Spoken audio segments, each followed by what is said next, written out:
الكريم أما بعد সম্মানীয় স্টেজে বসে আছেন অল ইন্ডিয়া সুন্নাতুল জামাতের সভাপতি সহ আঞ্জুমানে ওয়াইজিনের আলেম ওলামাগণ, এছাড়াও বিভিন্ন স্তরে সম্মানীয় অতিথিবৃন্দ, সামনে বসে আছেন সুন্নাতুল জামাত প্রেমী বাবু ভাইরা। আজকের কোন উদ্দেশ্যে আমরা এখানে উপস্থিত হয়েছি আমরা সে ব্যাপারে প্রত্যেকেই অবগত। কোরআন এবং হাদিসের বাণী কম বেশি আমরা প্রত্যেকেই জানি। কাজী নজরুল ইসলাম তার লিখিত কবিতার ভিতরে উল্লেখ করেছেন, মোরা এক বৃন্তে দুইটি কোসম, হিন্দু মুসলমান, মুসলিম তার নয়নমণি, হিন্দু তাহার প্রাণ। কাজী নজরুলের এই দু লাইন কবিতা নিয়ে যদি ভাবা হয়, তিনি কি বোঝাতে চেয়েছেন? এ ভারতবর্ষের নয়নমণি হলো মুসলমান, ভারতবর্ষের প্রাণ হলো হিন্দু। আমরা জানি একে অপরের পরিপূরক। যদি কোনো হিন্দু কোনো মুসলমানের উপরে আক্রমণ করে, সে মুসলমানের উপরে আক্রমণ করলো না, সে ভারতবর্ষের চোখের উপরে আক্রমণ করলো।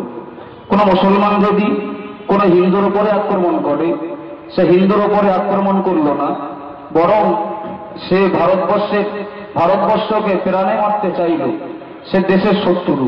এই জায়গায় কোনো মানুষ যখন অপরাধ করবেন, সে আগে হিন্দু না মুসলমান দেখি, আমাদের হলে শাস্তি পাবে না, ওদের হলে শাস্তি পাবে, এটা কখনো যুক্তিযুক্ত হতে পারে না।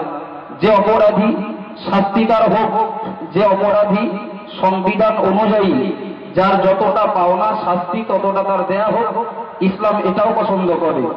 তবে আমি বলতে চাচ্ছি যেটা বিশ্বনবী মুহাম্মদ রাসূলুল্লাহ সাল্লাল্লাহু আলাইহি ওয়াসাল্লাম বিশ্বনবীর জীবনে কিভাবে তিনি শাসন করেছেন, দেশ পরিচালনা করেছেন। নবী পাকের জামানায় চোর ছিল না, ডাকাত ছিল না, জেনাকারী ব্যভিচারিণী ছিল না। যে মানুষটা অপরাধ করেছেন, রাসূল তাকে শাস্তি দিয়েছেন সন্দেহ করে। নবী কাউকে ধরেননি, একজন অপরাধ করবে আর একজনকে শাস্তি দেয়া হবে। বিশ্বনবীর শাসন আমলে এমনটা দেখা যায়নি, সাহাবাদের শাসন আমলেও এমনটা দেখা যায়নি। বরং দেখতে পাওয়া গেছে মুসলমানদের ভিতরে কেউ যদি অপরাধ করেছে, রাসূল তার শাস্তিটা আগে দিয়েছেন, তার বিচারটা আগে করেছেন।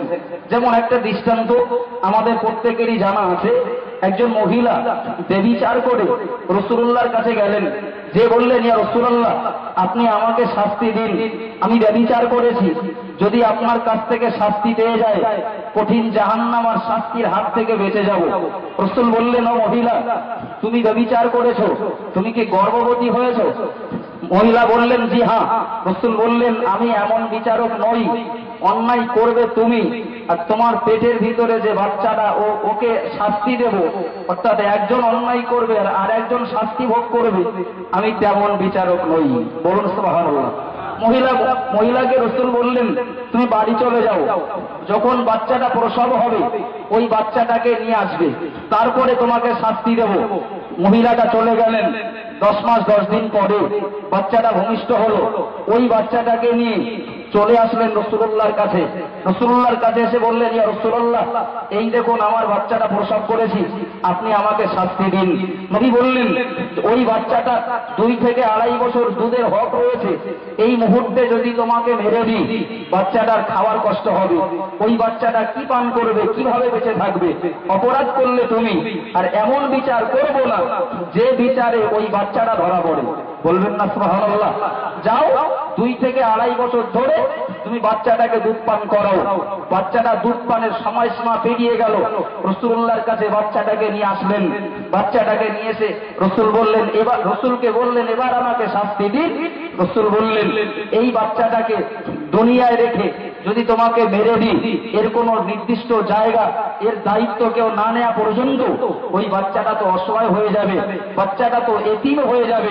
সাহাবায়ে কেরামদের ভিতর থেকে কোন একজন দায়িত্ব নিলেন, ইয়া রাসূলুল্লাহ আমি ওই বাচ্চাটার দায়িত্ব গ্রহণ করলাম। নবী তখন মহিলাটার উপরে শরীয়তের আইন, শরীয়তের হুকুম প্রয়োগ করেছিলেন। এটা ইসলামের বিচার। মহিলাকে রাসূল মানলেন, তবে সেই বাচ্চাটা কোনো অপরাধ করেনি, যেহেতু তার নিরাপত্তা, তার দায়ভার যত সময় কেউ নিয়েছেন তত সময় রাসূল শাস্তিটা প্রয়োগ করেননি। আমাদের দাবি, সংগঠনের দাবি, আমাদের মুসলিম কওমের দাবি, এটা দেশের শান্তি এবং সম্প্রীতি সৌহার্দ্য রক্ষার্থে আমাদের দাবি যে অপরাধী তাকে শাস্তি দেওয়া হোক। আমরা এটা সমর্থন করি, ইসলাম এটা সমর্থন করে। সন্দেহ করে একজন অপরাধ করবে বোম্বাই থেকে, সন্দেহ করে দিল্লি থেকে দুটো তুলে নিয়ে যাব, এতে কখনো সম্প্রীতি রক্ষা হয় না। বরং একজন নিরীহ মানুষকে যদি সন্ত্রাসী তকমা দেওয়া হয়, বরং তাকে সন্ত্রাসী মন তৈরি করে দেয়া হলো, এটা কখনো উচিত নয়। বক্তারা বক্তব্য রাখবেন, আমি আমার এতটুকু কথা বলছি। হিন্দু মুসলমান আমরা ভাই ভাই, আমরা একে অপরের পরিপূরক।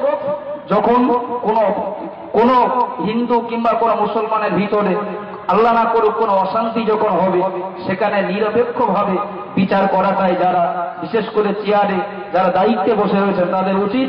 এক পেশে বিচার করলে পশ্চিমকালেও কোনো দিনের জন্য শান্তি সম্প্রীতি বজায় থাকবে না, থাকেনি, থাকাও সম্ভব নয়।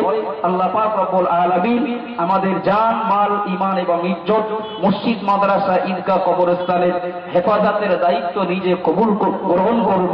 বলুন আল্লাহুম্মা আমিন। আমা আলাইনা ইল্লাল বালাগ। অসংখ্য ধন্যবাদ ভাই মাওলানা আব্দুল মুহিত সাহেবকে। আপনারা এতক্ষণ যা বক্তব্য শুনেছেন, মোটামুটি খুশি তো নাকি? ওই ভালো বোঝা গেল না তো? হ্যাঁ কিনা বলে? তকবীর দিলি মোটামুটি বোঝা যাবে। নারায়ে তাকবীর। যারা দাঁড়িয়ে রয়েছে তারা কিন্তু খুব একটা খুশি না।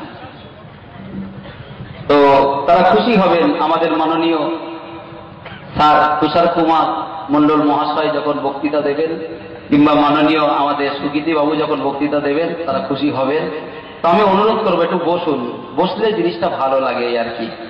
তো আমাদের মাওলানা আব্দুল মুহিত সাহেব যে বক্তৃতা আপনাদের কাছে দিয়েছেন, আপনারা জানবেন যারা ইসলাম সম্পর্কে না পড়েছে বা জানার পরেও হিংসাত্মক চোখে যারা ইসলামকে অপব্যাখ্যা করেছে, নবী মুহাম্মদ সাল্লাল্লাহু আলাইহি ওয়াসাল্লামকে যারা না জেনে বা জানার পরেও হিংসাত্মক চোখে যারা তার চরিত্র নিয়ে সিনেমিনি খেলার চেষ্টা করেছে, আপনারা কে না জানেন যে তায়েফে রাসূলুল্লাহকে রক্তাক্ত করে দেওয়া হয়েছিল।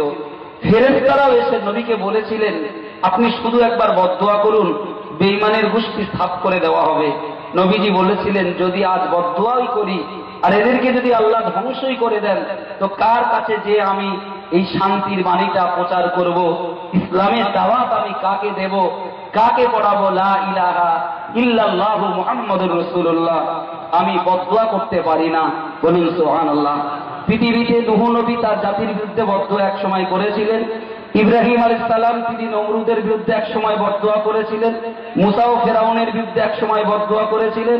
নবীর দাদু আব্দুল মুত্তালিবও আবরাহা বাদশা কাবা ধ্বংসকারীর বিরুদ্ধে বদদুয়া করেছিলেন।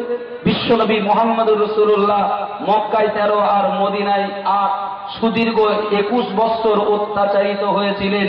তার জিন্দেগিতে জীবনে রেকর্ড নেই কারোর নামে তিনি অভিশাপ দিয়েছেন, বদদুয়াও করেছেন। বলুন সুবহানাল্লাহ। সেই নবীর আদর্শিত উম্মাত আমরা সাম্প্রদায়িকতায় বিশ্বাসী না, সম্প্রীতিতে বিশ্বাসী। যদি আমরা সত্যিকারের সাম্প্রদায়িক হতাম, তা বিশ্বাস করুন যখন 1992 সালের 6 ডিসেম্বর বাবরি মসজিদটা ভেঙে দেওয়া হয়েছিল, আমরা যদিও সেদিন ছেলে মানুষ ছিলাম, যারা মুরব্বী এখন হয়েছেন তারা তো সেদিন জোয়ান ছিলেন, আপনারা কি পারতেন না দেশের 5টা মন্দির 2টো গির্জা ভেঙে দিতে? পারতেন না? কিন্তু একটাও কি ভাঙা হয়েছিল? দেশের কোন আলেম কি বলেছিলেন কোন মন্দির ভেঙে দাও? ভারতবর্ষের সমস্ত মসজিদ যদি কোনো বেঈমানের বাচ্চা গুড়িয়েও দেয়, বিশ্বাস করুন আমরা একটা মন্দির ভাঙতে দেব না, একটা গির্জাও ভাঙতে দেব না। কোরআন তা বলিনি, ইসলাম সে পথ আমাদেরকে দেখায়নি, প্রিয় নবীও সে পথ আমাদেরকে বলে দেয়নি। সেই জন্যে অল ইন্ডিয়া সুন্নাতুল জামাত আজকে দিকে দিকে সম্প্রীতি সমাবেশ ডেকে এই বার্তায় পৌঁছে দিচ্ছে ভারতবর্ষে